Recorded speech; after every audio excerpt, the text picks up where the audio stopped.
Welcome to In the Geek Room, and today we'll be looking at the Dark Phoenix Blu-ray, both in terms of the movie itself and all the extras that you get on it.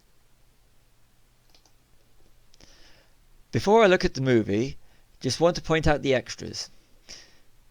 Rise of the Phoenix, The Making of the Phoenix, a 5-part documentary that runs at about an hour and 20 minutes. Audio commentary by Simon Kinberg, the director, and Hutch Parker, the producer. Deleted scenes, all 8 minutes of them, with optional commentary. How to Fly Your Jet into Space with Beast, and the theatrical trailers, which there are 3. Now back to the movie.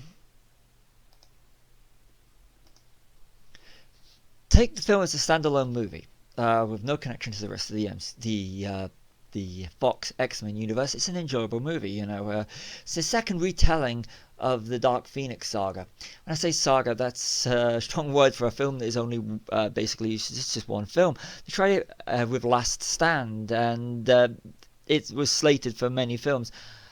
But the Dark Phoenix itself, what the story did right with the Last Stand incarnation of the story is that you had characters there that you care about. We only had Jean Grey introduced in Apocalypse, which was one of the weakest of the X-Men movies, as well as Cyclops, and we're supposed to care about these characters now and believe there's a history there with them. It didn't work on that level in the confines of the X-Men universe, the X-Men cinematic universe. So you're going into it and you really don't care for these characters, whereas over the course of the original 3 X-Men movies, you actually cared for them. So when Jean Grey died at the end of, or turned into the Phoenix at the end of X2, and her resurrection in Last Stand, right to her arc being killed off at the end of Last Stand, spoilers, sorry, you care for them. You care for all the characters in the movie.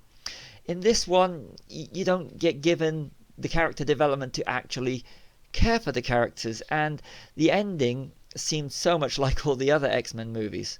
I'll go into the ending later when I go to the extras and the deleted scenes, but overall it's an enjoyable movie if you take it out, like I said, out of context of the rest of the X-Men movies in this saga.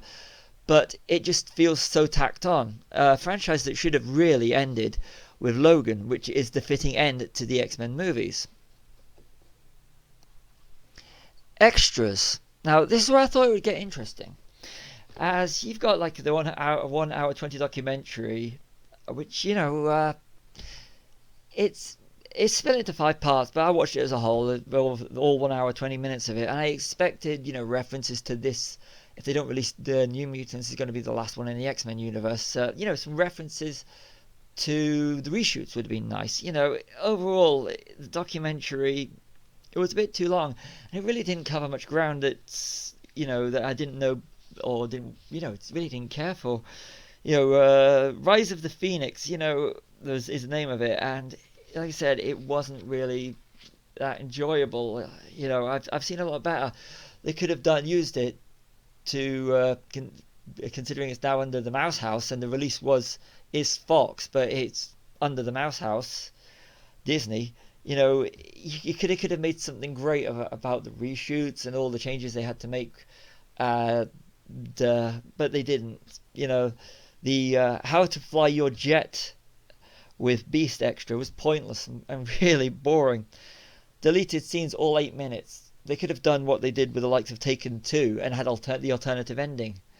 There's so much possibility they could have done with the deleted scenes, and it was a waste. Just 8 minutes with, like I said, all the reshoots they've done on it. There was a lot of stuff they could have and should have added in, which would have sold on multiple Blu-rays. An alternative cut on the extras would have been the first cut. Stuff that they could have put on just to show how the film evolved into the version of Dark Phoenix that we have. Again, very disappointed with the deleted scenes. The trailer's just generic, teaser, official and final.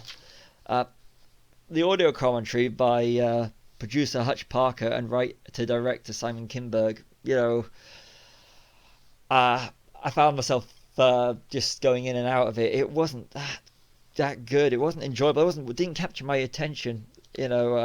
So really isn't that good. They could have referenced, they make a reference over the credits about subtly about going into the MCU and everything, how it's the last X-Men movie, but it's it's not that enjoyable really at all. There's a few points which they should have just fact checked before they gone into it, but that's just all my opinion.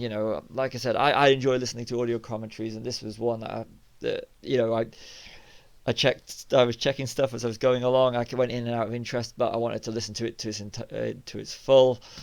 So not the best audio commentary. I really love the X-Men movies, and I just feel that this was a waste. Like I've said before in this review, they should have ended it with Logan. And this just feels like tacked on for money, just one last hurrah before the MCU swallows it up. The X-Men. I look forward to where they're going, but it's really disappointing as the X-Men movies is the reason I started reading comic books again. So very disappointing on that level that they didn't go out with a bang that they could have. That being said, as a standalone movie, Dark Phoenix is enjoyable.